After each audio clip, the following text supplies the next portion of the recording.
Hey everybody, it's King Scorpio here. Today with this video I'm talking about the new season that's coming out for Marvel Rivals Season 1.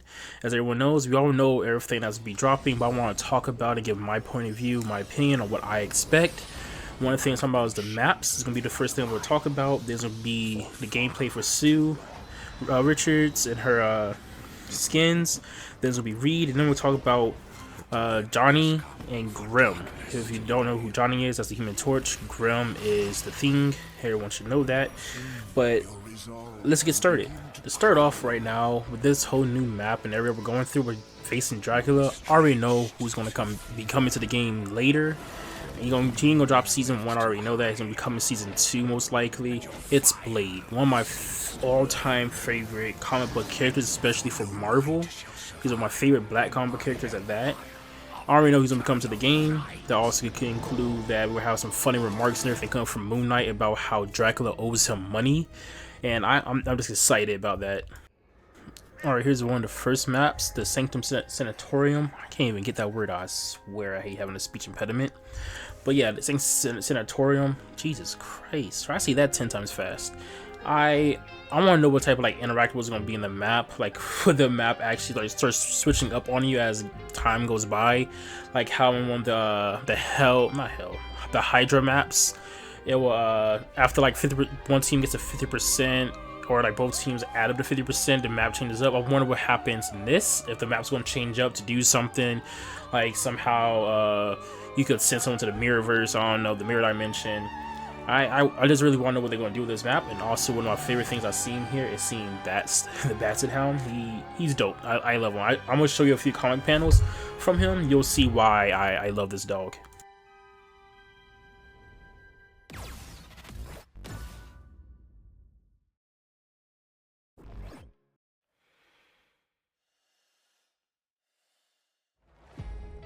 Now let's get to the meat of this whole video right now. Is the gameplay for Sue, and read all that. For Sue, her gameplay looks amazing, especially since she's a strategist. That we are eating. All my strategist mains out there who like playing healer, we are eating this game. I don't care what anyone says. If you haven't played strategist through season 0, you just keep playing DPS, stick to your DPS. Don't try to pick up Sue. She is not meant for you. I repeat, do not pick up Sue. She's not meant for you. She's meant for all the strategic mains out there who be eating when it comes down to it. I love the fact that all her kit is so useful, especially her ult where she pops up the entire field and everything that's invisible. Where one, it's a good counter and everything for Iron Man mains out there and other people. It's just really freaking dope how her stuff is set up. And another thing I'd like to talk about and everything is her skin that we're going to be getting for this game. Oh my god. Yes, it's a very, very nice skin. But at the same time, the backstory for it is kind of crazy. Kind of sad, kind of not sad, depending on who you are. At this other same time, so that I want to show y'all a clip that's... It's really messed up. It's from the Fantastic Four animated series. I don't know if you've ever seen it, but if you know if you've seen it, you know exactly what I'm talking about. Susan, stop this nonsense at once. I am in no mood to put up with your silly drivel. What? You dare speak to me like that?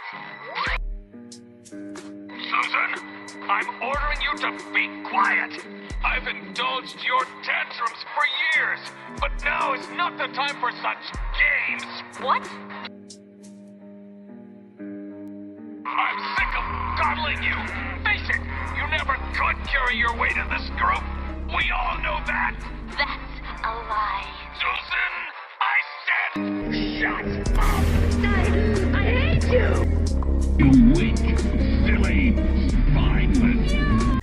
Now let's talk about Reed's gameplay. I know he's gonna be a menace when he first drops, and whoever gets him, I will be scared. I will be scared. Even if it's on my team, I'll be scared because he's on my team, and they know how to use him after a while, and they're good with him or they're bad. But if it's the enemy team that has it, I'm worried that they're good with him and they're scary. So yeah, and I understand. This is he is a DPS. That is he's a DPS that's a tank in disguise. Like he plays the DPS role really good, but he's also able to tank really well. I'm talking about, as you can see in the clip and everything, like he's able to freaking just, oh, your ult, Iron Man? Yeah, take it back. Take it back at you, and it's going even faster, so it's gonna be harder for you to dodge. That's wild to me, because it'll be very useful to combat his ult, just like how Captain America is able to reflect ults and everything back, especially ones from Iron Man is able to just reflect it back immediately. It is that's broken. His ult is just another Bucky. Just imagine getting hit 6 times, just getting cartoon walloped over and over, and you hear you just hear him just keep going and going, and then you hear a Bucky player, Winter Soldier player, is out something like armed and dangerous, and you start getting hits again and again and again, and it's going to get annoying. It's going to be annoying, but at the same time, it's cool that the developers are pretty much, hey, yeah, this character is good at being a DPS, but they can also tank. Just how like some supports, like Rock and a few others, they can heal really well, but when it comes down to business, they need to like clean up some of that. They could do some damage if they need to. They could be a DPS if they really needed to. But his gameplay, it scares me. It worries me. Like I said, if someone's really good with him, they're going to be overpowered. If someone is bad with him and they're on your team, you're going to lose a lot. And now his skin, I really like it. The Maker, oh my god. If I remember correctly, I think the Maker is from the Ultimate Universe, and it's like he was like evil, really, really messed up. He even did some really messed up stuff to Tony in that universe. I'm gonna show you that comic panel of exactly what I am talking about. And you'll be like, oh dang, he is messed up. But like, this is one of a cool skin. I have seen some discourse about it, about people not liking how they made it a little bit more brighter. It's gray instead of like really black, like how it was in the comics. I don't mind that. It makes sense why. I understand why they did that, so you could see them better. Just in case like they're in a dark area, you could see them. But this is also a really dope skin. I'm also excited that the developer's like, hey yo, so during this new season, we're dropping 10 new skins. The battle pass itself costs like $10, but you keep the battle pass. This is another developer. You keep the battle pass. Ugh, what the heck am I talking about? The developers are like, I like what they're doing with the battle pass, because this is like Halo Infinite with like not Bungie, 343 did with Halo Infinite, where if you bought the battle pass, you keep it. You can return to it at any time you want to complete it. I respect that so much. I wish more games did that. But this is amazing when it comes down to it. So here is the Human Torch and how he's supposed to be working, stuff like that. As you can see, his difficulty is 3 stars. I don't believe the difficulty stuff, for the simple fact that half the time a character could say like, oh yeah, this is a 5-star character, and then like this is the most brain dead character to use. But as you can see, he's supposed to be getting a 50% damage boost, which honestly not bad. It's better than it being 20% like Hela and Hawkeye had. His team ability, Omega Fire, as you can see. Let me read it for those of you who aren't paying attention to the video. Storm can consume one of Human Torch's fire tornadoes into her ultimate to ignite her hurricane. Likewise, Human Torch can turn Storm's hurricane into a fiery hurricane with his ultimate, which will then enlarge and intensify any of his fire tornadoes. That right there is going to be awesome, because I could see it being used to clear up the point, and we really need that for people who don't know how to stay on point, or that the enemy team who stays on the point and doing a pretty good job. This would be a good way to deter that. His supernova ult, that right there, I wonder if I could find the clip of it when he went supernova. Not a clip, is in a comic book where he went supernova because someone died that was really close to him. Plasma body, to enter a state of accelerate ascent. Alright, so it's almost like something that like Star-Lord has. Pyro Prison, connect flame fields to form a firewall that deals damage to enemies. That almost sounds like something a Vanguard would do. Flaming Meteor, dive towards the ground and stun nearby enemies. Okay, another stun. Blazing Blast, launch a fireball to create flame field at the targets. That sounds pretty dope. Another thing I'm talking about right now is the skins that have been leaked for the Battle Pass. They're all pretty dope, but as you see there as a Rocket main, my favorite skin from the beta is being added, and I'm super hyped about that.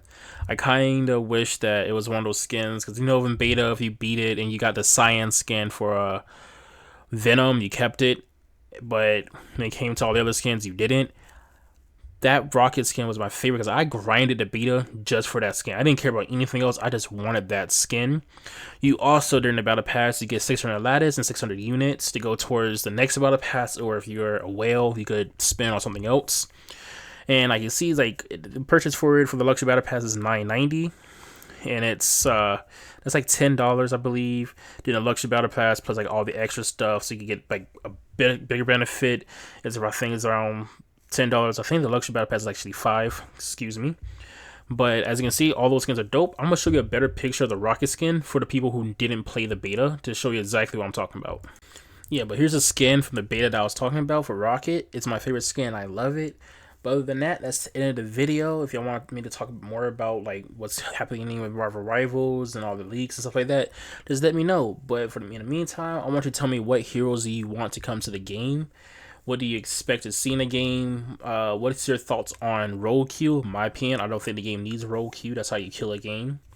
And that's about it. So y'all have a nice night, nice day, evening, wherever you're from. Drink your water, eat your vegetables. Make sure you get some exercise. Smile, brush your teeth. Have a nice night.